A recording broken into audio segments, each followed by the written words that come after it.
Para a nossa meditação, meus irmãos, Evangelho segundo São João, capítulo 17. Deus mexeu comigo essa semana nesse texto, desde a semana passada, e vou expor alguns pontos aqui nessa noite. A oração sacerdotal de Jesus, o contexto e 3 coisas que acontecem aqui na glorificação do Filho. João 17, acompanhem, eu faço a leitura. João 17.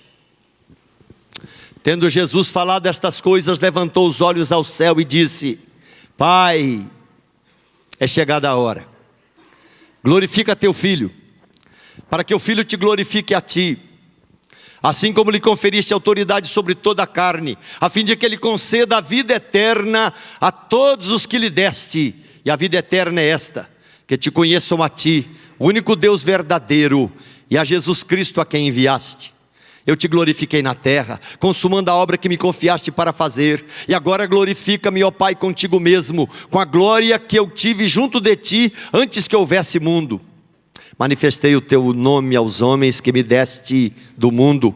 Eram teus, tu nos confiastes, e eles têm guardado a tua palavra. Agora eles reconhecem que todas as coisas que me tens dado provêm de ti, porque eu lhes tenho transmitido as palavras que me deste, e eles a receberam e verdadeiramente conheceram que saí de ti, e creram que tu me enviaste.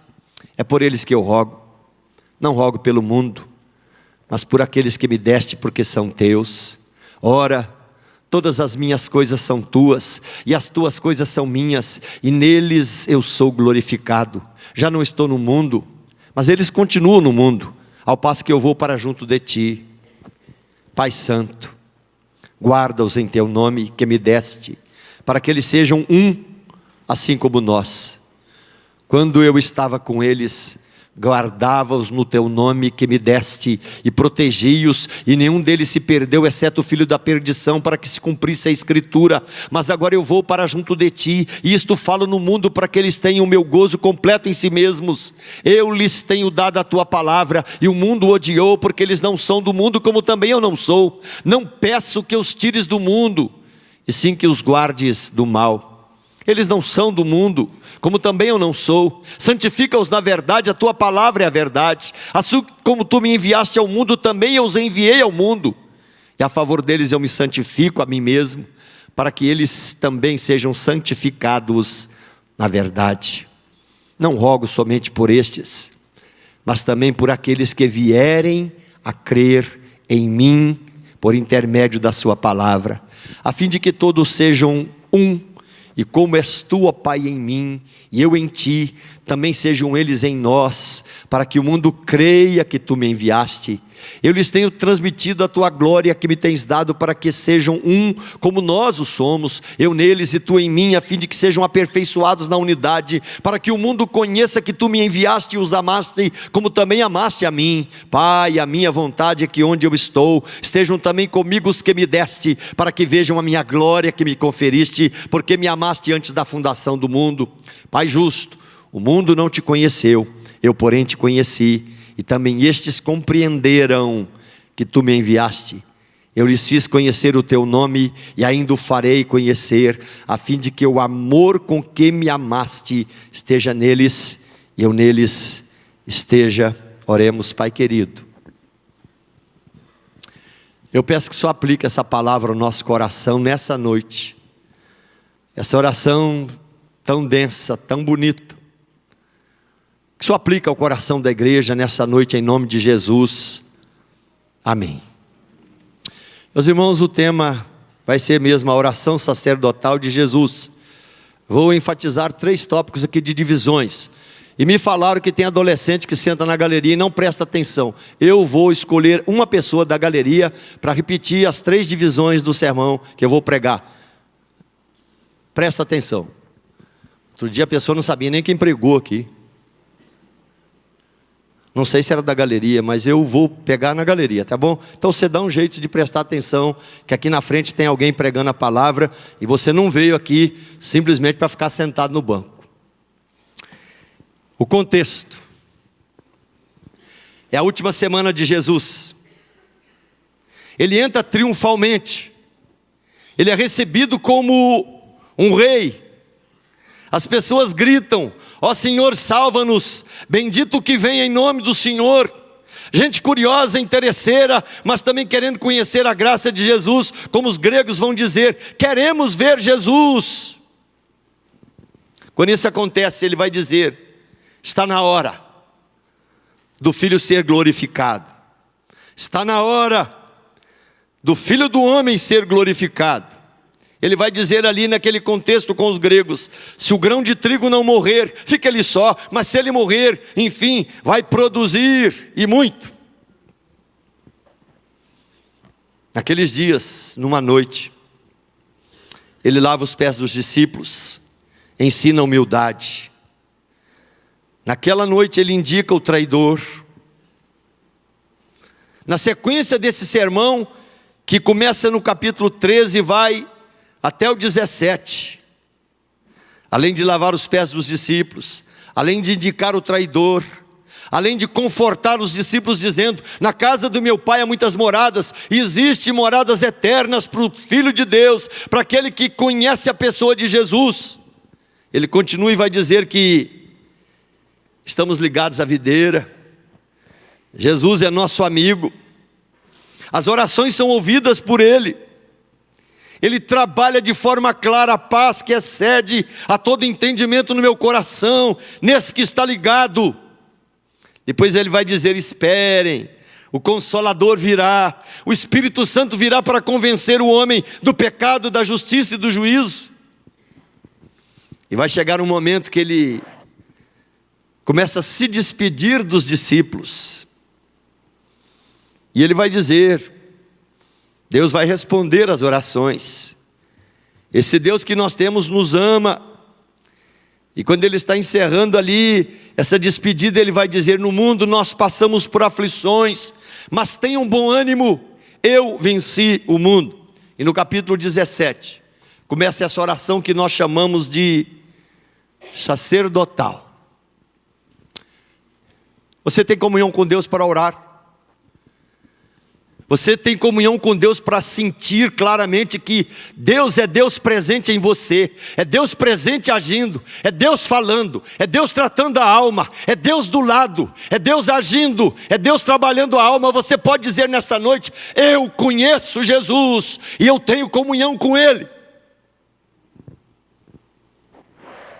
Eu acho bonita demais, meus irmãos, essa oração, porque Jesus despede-se dos discípulos, depois aparece a expressão: tendo Jesus falado dessas coisas. Quais coisas? Sobre o Consolador, aquele que alegra o coração, a paz que excede ao entendimento. De repente ele olha, e a gente não sabe que entonação é essa, mas existem palavras que descem a alma, agasalham-se no coração. Existem palavras que nós já ouvimos e fizeram muito bem para a nossa alma. É bonito quando a gente cumprimenta alguém assim. Vem uma criança correndo e chama, né, vovô. Vem alguém e fala marido, esposa, querido. Enfim, palavras que são agasalhadas de forma gostosa na alma. Meus irmãos, eu não tenho dúvida. E quando Jesus levanta os olhos aos céus, Ele está vivendo a sua última semana. Eu não sei qual foi a entonação de voz que Ele teve, mas linkado com o Pai, Ele vai dizer: Pai, é chegada a hora, glorifica a teu Filho. Enfim, Pai, tudo aquilo que o Senhor pensou na eternidade, tudo aquilo que agasalhou o seu coração, e nós estivemos juntos em tudo isso, porque desde a criação, a Trindade está presente nas Escrituras. E Ele vai dizer: para que o Filho te glorifique a ti. Ele está dizendo para que o Filho caminhe em obediência, para que não haja nenhuma dúvida no coração com relação ao que significa essa glorificação.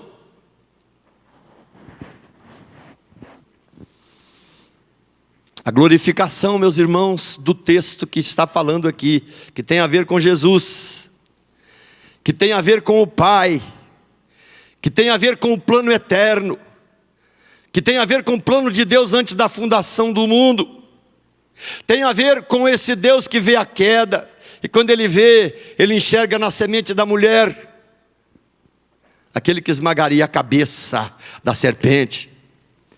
Ele enxerga claramente a promessa sobre Siló. Ele enxerga que o enviado das gentes viria. Ele enxerga a estrela de Jacó. Ele enxerga o servo sofredor. Ele enxerga a virgem que conceberá, terá um filho. A glorificação de Jesus, ela passa, meus irmãos, pela crucificação, ela passa pela sua morte, ela passa pela sua ascensão e pela sua volta aos céus, onde ele é advogado junto ao Pai, assentado à direita do trono de Deus. Filipenses capítulo 2, 9 e 11 fala: pelo que Deus o exaltou sobremaneira, e lhe deu o nome que está acima de todo nome, para que ao nome de Jesus se dobre todo o joelho no céu, na terra e debaixo da terra, e toda língua confesse que Jesus Cristo é Senhor, para a glória de Deus o Pai. Está chegando a hora. Está chegando a hora, Pai, do Filho te glorificar. Tudo aquilo que o Senhor planejou, eu cumpri à risca. Eu andei na tua vontade. Eu servi ao Senhor com integridade. Eu fiz tudo o que o Senhor pediu. E Jesus entra célere, meus irmãos, nesse caminho da glorificação. Ele não teme, meus irmãos, as dores que ele vai sentir. Ele entra ali no Getsemane, e ali ele ora, ali ele é entregue, meus irmãos, por mãos malditas, e é levado preso. Depois os julgamentos acontecem, tudo como plano dessa glorificação de Deus sobre a sua vida. Até, meus irmãos, o clímax, ao máximo, ao momento final, ao momento de dor, onde ele carrega a cruz, sobe, meus irmãos, as encostas do Gólgota, ali vai ser crucificado. Ali nesse tempo de glorificação, exatamente isso. A glorificação de Jesus passa pela sua perfeita obediência, sem titubear, sem viver nenhum momento de incerteza ou insegurança. E ali, meus irmãos, ele é capaz de perdoar, como ele perdoa aqueles que não sabem o que fazem. Ele é capaz de salvar aquele algoz que está do lado, morrendo com ele: hoje mesmo estarás comigo no paraíso. Ali ele é capaz de gritar, dizendo claramente o que sentia no seu coração: Deus meu, por que me desamparaste? Enfim, ele sente-se em solidão diante desse Deus que permite a sua glorificação pela sua entrega. Tem sede?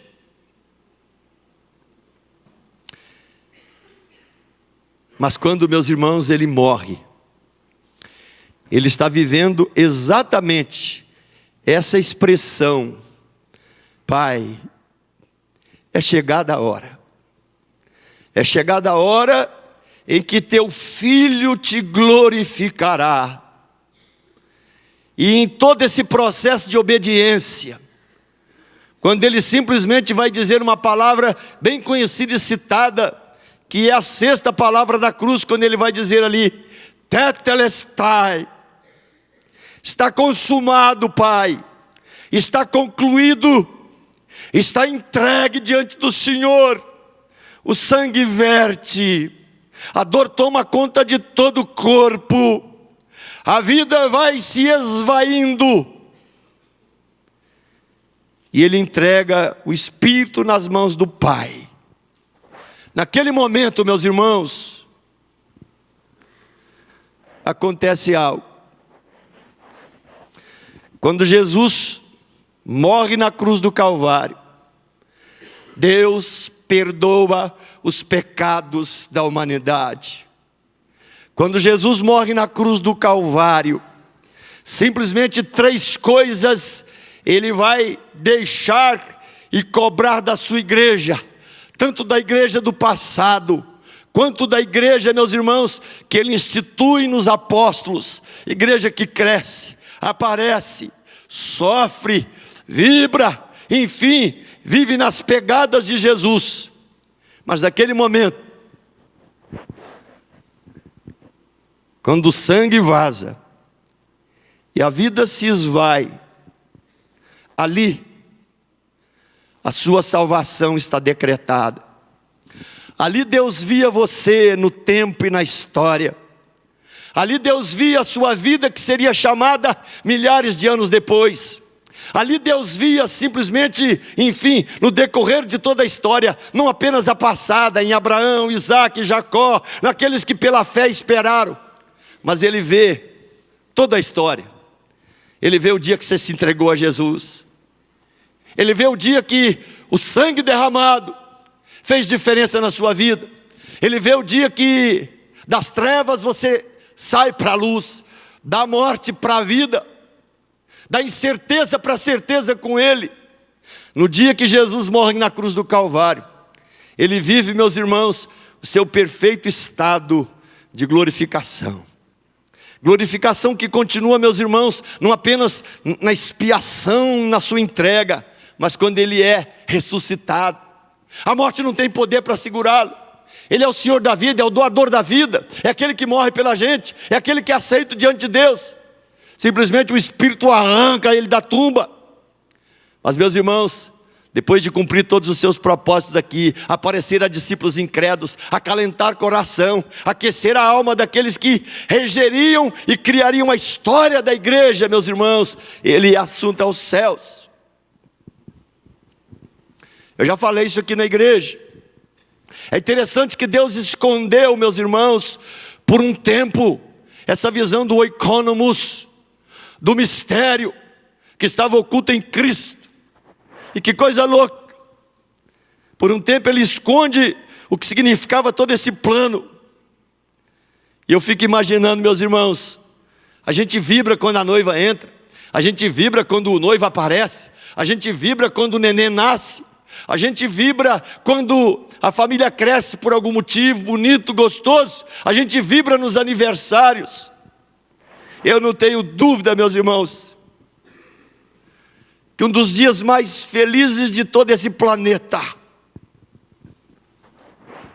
foi o dia que Jesus, Ele entra na glória dos céus, e a Bíblia dele diz que anjos, todos o adoram, reconhecem esse oikonomos de Deus, esse mistério bendito, enfim, a vida do Cordeiro vaza, e ali, meus irmãos, simplesmente toda a lista de todos os que vão ser salvos passam por esse Cordeiro bendito que agora se assenta à destra de Deus Pai Todo-Poderoso, é advogado, é juiz, vai voltar um dia para julgar vivos e mortos. Deve ter sido um tempo poderoso. Anjos, serafins, querubins, simplesmente dizendo: digno é o Cordeiro, digno é o Cordeiro que foi morto, digno é o Cordeiro que está vivo, de receber honra, louvor, glória, alegria pelos séculos dos séculos. Meus irmãos, esse Cordeiro veio para deixar 3 coisas para a igreja e para a sua vida. Decora aí, galeria. A primeira delas, meus irmãos, aparece ali: a vida eterna, a salvação. O Cordeiro de Deus veio para que você pudesse ser salvo. O Cordeiro de Deus veio para que o seu nome fosse escrito na glória dos céus. O Cordeiro de Deus veio para que você pudesse chamar esse Pai, Abba, Pai, de Papai do céu, de Deus bendito para todo sempre. O Cordeiro de Deus veio para que você pudesse ter certeza que o que te espera não é um monte de pó, de terra, de uma sepultura que te recebe, mas o que te espera é a bendita glória do Cordeiro. O dia, meus irmãos, que a nossa vida se for, ela vai para onde? Para o Cordeiro de Deus que tirou o pecado do mundo. O pó voltando para o pó, o Espírito voltando para Deus. No tempo da volta de Jesus, quando Ele volta na consumação de todas as coisas, arrancando, meus irmãos, todos do pó e da sepultura, aqueles que são dele, e simplesmente criando de uma vez por todas a igreja arrolada nos céus, do passado, do presente e do futuro. Salvação. Meus irmãos, eu queria dizer para cada um de nós, tem muita gente que vive hoje da igreja como se fosse um perdido do quinto dos infernos. Tem muita gente que vive da igreja e já é membro e vive um falso e péssimo testemunho. Tem gente que vive na igreja, meus irmãos, mais distraído, meus irmãos, do que um cego que não tem o sininho para atravessar ali a rua. Estão cobrando aqui de nós. Olha para a cruz vazia. Olha para o Cordeiro de Deus que está na glória dos céus. Olha para o Espírito que grita no teu coração. Mas olha para a seriedade da salvação que você já recebeu. Vive essa vida com candura, com beleza, com paz. Mas para de brincar de igreja. Para de brincar de vida. Para de brincar simplesmente como se a vida fosse um utensílio para ser vivido, sem a conotação da glória e do juízo. Para incrédulo, juízo. Para salvo, glória de Deus.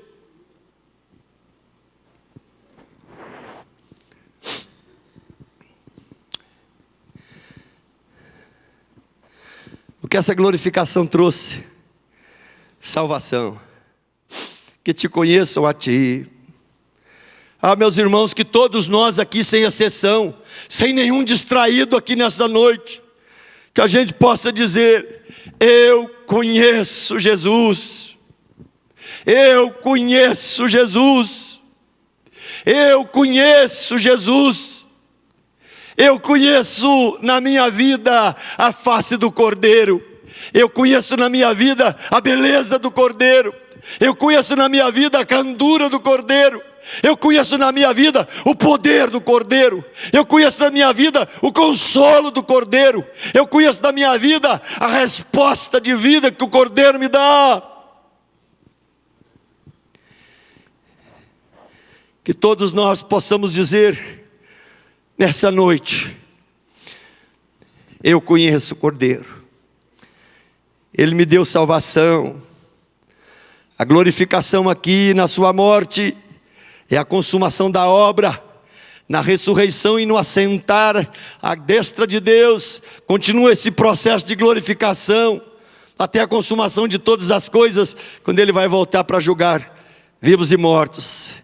Esse é o primeiro tópico que eu destaco aqui nessa noite. O Cordeiro veio para nos dar salvação. Mas, meus irmãos, é interessante que esse Cordeiro ora continuamente pela gente. Esse bendito Jesus, que é advogado junto ao Pai, intercede por nós diante de Deus. Ele vai dizer aqui: Pai Santo, guarda-os em teu nome que me deste. Ele cobra aqui que nós sejamos um. E depois ele vai cobrar uma outra coisa. Eu quero destacar essa segunda coisa. Primeiro ele vai dizer: santifica-os na verdade. A tua palavra é a verdade. A segunda palavra aqui é santificação. A primeira, salvação. A segunda, santificação. Deus cria a sua igreja. Deus chama o seu povo. Deus nos chama para a sua presença. Nós conhecemos já Jesus. Fomos perdoados pelo sangue da cruz do Calvário, para que nós fôssemos o quê? Santos, separados.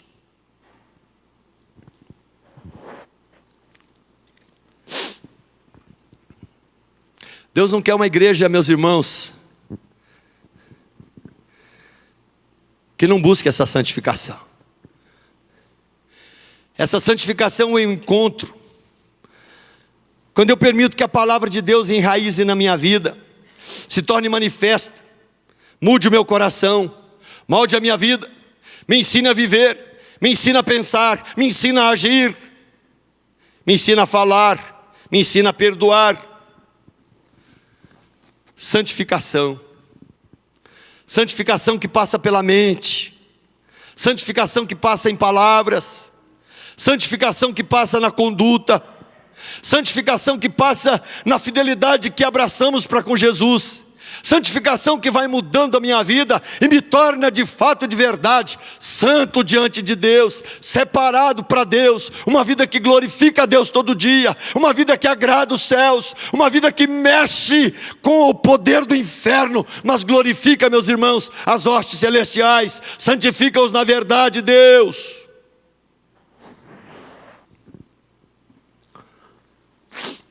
Essa santificação foi verdadeira Quando a gente vê o apóstolo Paulo depois dizendo, né?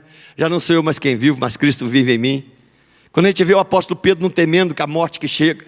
Quando a gente vê, meus irmãos, todo o colégio apostólico morrendo, enfim, tendo um fim, meus irmãos, ali de perseguições, mas eles não titubeiam, eles não se afastam, eles estão na mão do Cordeiro, eles creem nesse Cordeiro, eles aguardam a volta do Cordeiro. Nós encontramos as igrejas que Paulo trabalhou escrevendo cartas ali, vibrando com a glória do Cordeiro, alguns em lutas, muitas vezes em pecados, mas Deus trazendo de volta o perdão e arrependimento na vida. Para você que já passou pela salvação, Deus cobra da tua vida santificação. Peça a Deus para santificar a tua alma. Peça a Deus para santificar a tua mente. Peça a Deus para santificar teu coração. Peça a Deus para santificar tuas vestes. Peça a Deus para santificar tua vida como um todo diante dessa sociedade tão nefanda e perigosa hoje. Porque a Bíblia muda a gente. A Bíblia molda a gente. A Bíblia transforma a gente. Santificação.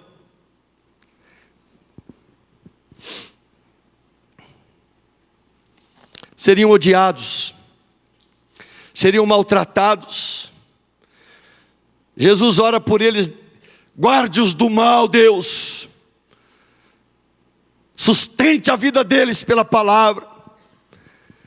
Jesus ora, meus irmãos, aqui também, pela gente, como eu já citei. Que coisa bonita quando ele ora, né? Pai querido, a minha vontade é que onde eu estou estejam também comigo aqueles que me deste, para que me vejam a minha glória, a glória que eu tive. Mas também, Deus, eu estou rogando, versículo 20, não rogo só por estes, por que estão aqui, mas estou rogando por aqueles que vão crer em mim, por aqueles que vão aceitar no tempo, por aqueles que vão conhecer na história a beleza, a grandeza, o poder da glorificação do Cordeiro e da sua morte e do sangue derramado. A tua palavra trará isso. Salvação, santificação. E a terceira coisa, meus irmãos, que é muito empobrecida hoje, e Jesus cobra para eles, e Jesus cobra para a vida da gente. Jesus vai dizer no versículo 21, a fim de que todos sejam um, e como és tu, ó Pai, em mim, e eu em ti, também sejam eles em nós, para que o mundo creia que tu me enviaste. Meus irmãos, você sabe que é um dos maiores empecilhos hoje para o crescimento da fé evangélica? A desunião. Um dos grandes empecilhos hoje, meus irmãos, para a verdadeira pregação do Evangelho, é essa luta intensa, esse rompante de discórdia que aparece, meus irmãos, na cristandade. A cobrança de Jesus aqui é a terceira palavra que eu destaco aqui, meus irmãos, é essa comunhão. Salvação, santificação, comunhão. Comunhão não se aprende, meus irmãos, comunhão se vive, comunhão se busca, comunhão se entende, comunhão se coloca como prática de vida. Essa unidade que Jesus cobra aqui, meus irmãos, significa em total comunhão, em total unidade, em total, enfim, entendimento com Deus na pessoa do Espírito.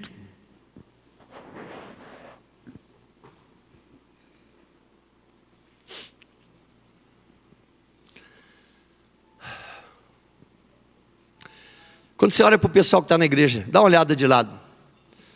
Dá uma olhada aí, olha para alguém aí do lado, olha aí para alguém. Você tem certeza, e você pode dizer agora, eu vou encontrar esse pessoal todo na glória do céu. Amém? Vai, fulano vai, nossa, vai. Meus irmãos, comunhão. Unidade. Eu queria que você, enquanto está vivo, enquanto frequenta uma igreja, enquanto está aqui com a gente, ou quem sabe hoje nos visitando, frequentando outra igreja, descubra essas três coisas que o Cordeiro te deu na sua glorificação. Ele te deu salvação, Ele te deu santificação, e Ele te deu uma vida de comunhão para ser repartida entre os irmãos, para ser vivido para a glória de Deus.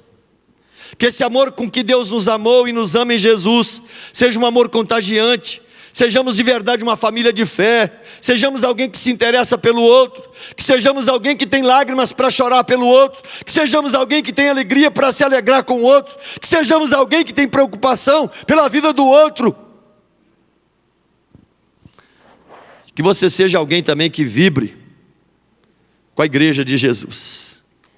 A cruz trouxe salvação. A cruz traz segurança da salvação. A cruz me cobra santificação. A cruz me cobra comunhão e unidade no corpo de Cristo. Anota isso, igreja.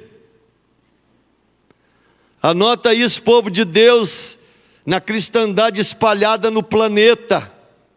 Jesus só tem um rebanho. Jesus só tem uma noiva. Jesus só tem uma família.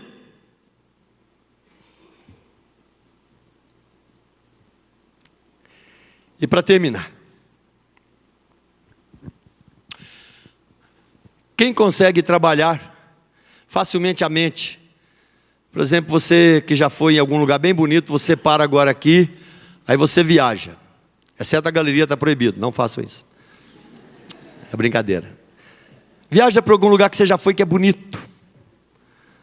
Um lugar de águas cristalinas, uma cidade bonita. Uma coisa que você viu que é bonito, você simplesmente fecha os olhos. Tem gente que consegue, meus irmãos, até sentir cheiro de comida pela fé. Já pensou?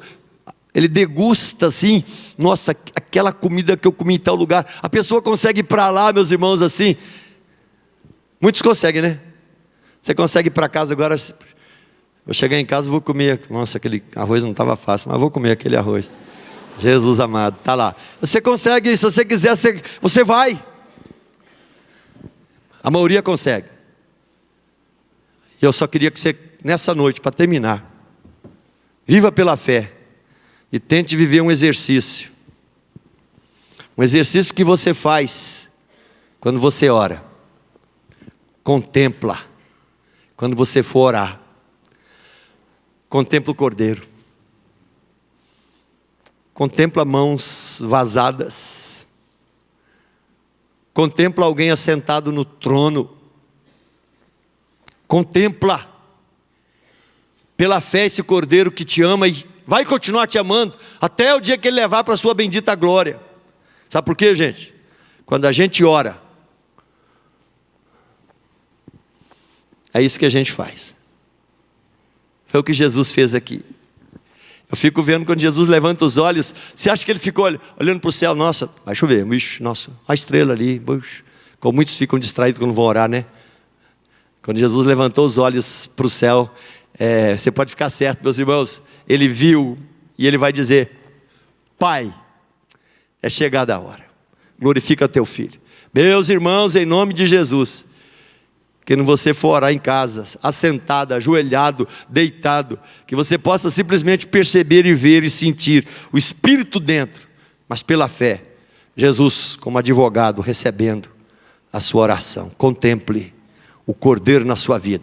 Se você não consegue fazer isso, exercite, porque se você não consegue fazer isso, é sinal que você ora pouco ou nada. E eu estou cobrando aqui da igreja, crente, meus irmãos, que preza, tem juízo, ora várias vezes por dia, ora andando, ora correndo, mas ora parado.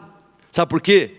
A sua vida, até Jesus voltar, é uma contínua contemplação do Cordeiro que salvou você, santifica você e quer que você viva em comunhão com esse povo tão esquisito que são vocês e somos nós, até que Ele venha nos buscar.